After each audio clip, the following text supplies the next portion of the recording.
What's going on, guys? RBG here with another Transformers related video, and there's been this lingering question that almost everyone in the fandom has asked, and it's why do electronic items become Decepticons and not Autobots after being brought to life by the Allspark? It's something that's never really been explained in the movies, and it's just downright weird, because you wouldn't expect this highly revered ancient energy source to strictly create bad guys. So I'm going to take a deep dive in this particular lore's history to figure out why this is the case. This version of the cube was derived from hybridizing the concepts of vector, sigma, and the matrix of leadership, but the quote-unquote term matrix was off limits because the object had the same name in the live-action film series The Matrix. In the original screenplay, it was going to be called the Energon Cube, but they opted to call it the Allspark or the Cube instead. Optimus Prime's description in the movie intro suggested it also bears similarities to a cyber planet key from Cybertron. Being that the object brought robotic life to the Transformers' home planet of Cybertron would also make it comparable to the key of Vector Sigma of Generation 1. Although its physical form differs across the universal streams in which it appears, the powers and history of the Allspark remain common across the multiverse. By stating Cybertron and the Transformers were created by the Allspark, the movie retcons the previous retcon that Primus is Cybertron and the source of Transformers life across all continuities. Unless that is, the Allspark is Primus's proxy or means through which he acts. Though not mentioned in the movie, it's revealed that Cybertronian life forms weren't merely created by the Allspark itself, but rather the creators, unknown entities that once used a seed, a bomb that turned any organic beings into transformium that would later be used to create the first generation of Transformers and later Cybertronians. This means that the Allspark was in fact a powerful object that was created by the creators themselves. But besides that, its origins are unknown, lost to the distant past, sometimes predating even Cybertron itself, but it often gives the impression that it possesses a consciousness of some kind and is either working towards a cosmic plan of its own divining or is carrying out the will of a higher power. In truth, the physical Allspark is but a shell to contain the incredible life force giving energy within. Should that shell be destroyed, the energies will remain as potent as ever, merely waiting for a new vessel to inhabit. Any fragments that will remain in the event of the Allspark's physical destruction would still possess incredible power that the original object did.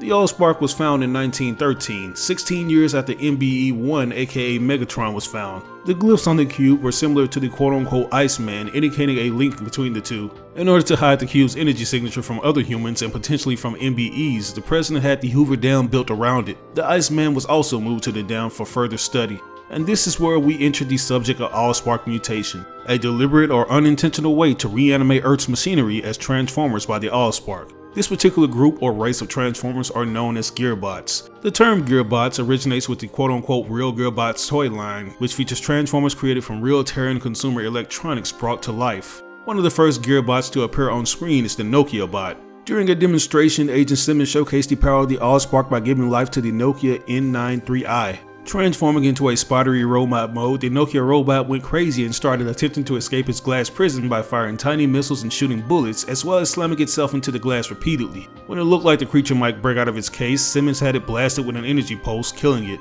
The Allspark also emitted a pulse when it was dropped by Sam Witwicky as he fled from Decepticons in Mission City, spawning more robots in the form of a steering wheel, an Xbox 360, and Mountain Dew machine. After the destruction of the main cube, a fragment of the Allspark was kept in a vault in Diego Garcia until Soundwave learned of its location and dispatched rabbits to steal it with his microcons. The shard was then used to resurrect Megatron. It is unknown what happened to it afterwards though. A small sliver of the Allspark also survived on Sam Witwicky's jacket. Shortly after analyzing it, he gets shocked by a pulse of its energy and drops it. The sliver burned through the floor of his bedroom, landing in the kitchen and discharged a burst of energy which brought several appliances from Sam's house to life.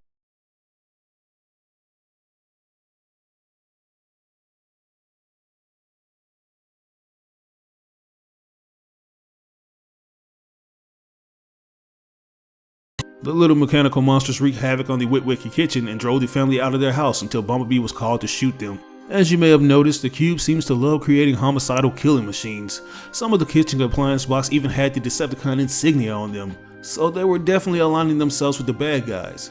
At first, I chalked it up to the Gearbots being created by an accident, since we see multiple instances of Sam dropping the Allspark and it sends a shockwave of radiation to the technology around him. As I mentioned earlier, these so-called Gearbots are formerly known as Allspark mutations, so hearing that term gives them a stigma of being these freak accidents. And in most cases, a freak accident isn't always the nicest. So maybe that could have attributed to their hostile nature. But then I thought back to Simmons deliberately using the energy to create Nokia Bot, and it was still this crazy bloodthirsty machine like the other Gearbots we saw later in the film. And there's the fact that the Allspark Allspark has most likely been used more in favor of the Decepticons than the Autobots. After his head was severed from his body, Frenzy was fully restored by just coming in close proximity of the cube. But for some unexplainable reason, it made no attempt at fixing Bumblebee's crippled legs, despite the fact that he is physically carrying it on his person. But on second thought, that could boil down to Frenzy's size compared to Bumblebee, because we saw that Megatron still needed legs before the cube shard was used to revive him. Speaking of Megatron, it's kinda weird that all human technology was reverse engineered from him, who is a Decepticon. It's not too much of a stretch to say that all human technology is inanimate Decepticons and therefore would only become evil guys. During an interview at BotCon 2007, TF1 and 2 screenwriter Roberto RC offered some potential explanations for both of these theories, but he was very careful not to make any declarations. He stated, and I quote, "It is meant to power Cybertron, not adopt human technology. Also, since all Earth's tech is reverse engineered from Megatron, maybe that affects the outcome too. Prime intended to use the Allspark to repower Cybertron as it was intended. Megatron wants to abuse it by creating Transformers directly, which makes soulless primal Transformers." Now, both of these statements contain plausible explanations for the violence and hostility observed in the behavior of the robots in the films, but they don't make allowances for the fully developed personas observed in the real Gearbots toy line and other supporting material. The toys predate 2 years before the first live-action Transformers film was released. They were created at Hasbro in line with the designs of the Cybertron franchise that ran through 2005 into the first half of 2006. But the release date was held back, and this resulted in them being associated with the movie marketing, since cell phones and other electronic devices became Transformers in the film. But none of the Gear robots that appeared in the movie were in the leaked scripts except the Xbox 360 robot. In the original script, they were an iPod, devices in a truck, and a plasma TV. So this implies that the Gear robots may exist in multiple continuities than the film itself, such that the Allspark may operate a bit differently. Alternatively, it could be that given enough time, an Earth machine animated by the Allspark might eventually develop consciousness, or perhaps not all robots are created equal. It could also be that while most are feral, some are not.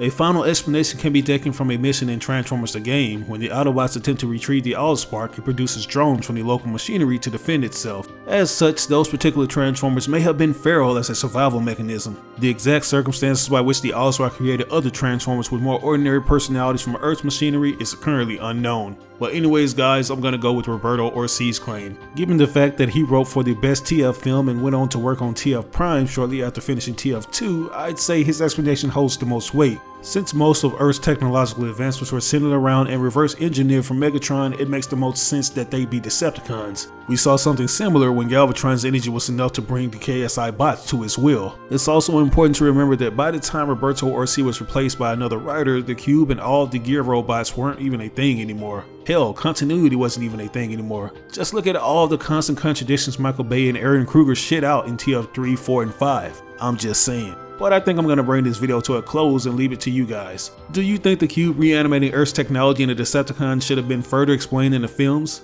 And do you like Roberto's explanation? Let me know down in the comments below. As always, I asked you like or dislike the video. It doesn't have to be a thumbs up, it can be a thumbs down. Any feedback is good feedback and will only help me improve on future videos. But if you really enjoyed the video, it would help me out tremendously if you shared it with all your friends and followers on social media. Sharing really makes a difference. Also, if you're an aspiring gaming YouTuber who needs advice on what you need to get started, I have links in the description on the tech I use for my Amazon affiliate program, so definitely check that out. You'll be doing me a favor by clicking on one of the links. But once again, this is your boy RBG signing out on another video. I'll catch you guys later. Peace out.